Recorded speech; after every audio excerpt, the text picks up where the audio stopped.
So I'm gonna take the gum out of my mouth and I'm just gonna stick it on right here. See how the door is locked? Yeah. The keys are locked in the car, and this is going to unlock your car so easily. So this is the process.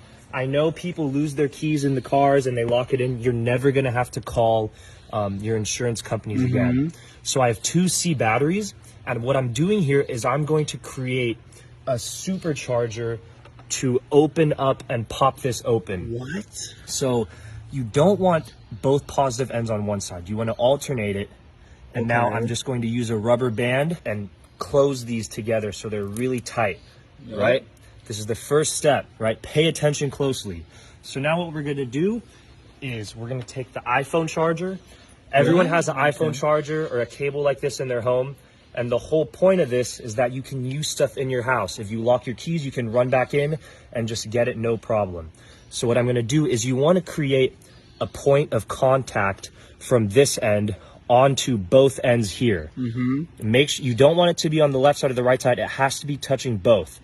So now that I have it touching both, I have electrical tape, and I'm just gonna tape this piece onto here so that it stays put. So I cut a piece of electrical tape off. You want to use electrical tape preferably, but because that is what helps conduct it. But if you don't, my buddy just used this to unlock his car, and he actually just used blue painter's tape, and it worked fine. But electrical tape is preferred. I have it in my house. So look at this. I'm just going to tape this on here, right? Remember, maintaining that point of contact between the positive and negative ends of the battery. So I'm just gonna press this on. So now you might be wondering, what are we gonna use this other end for? This is gonna go inside of this keyhole. So the gum that I used is that so it stays in.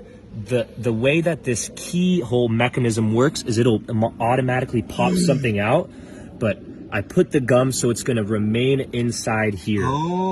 So the reason why I used gum is that it's a very good insulator, right? So we're creating basically a little battery here that's gonna mimic the key fob that you click the button and it pops it open. So we wanna maintain this electrical current throughout. So I'm gonna use gum to not only keep this in place, but to act as an insulator, right?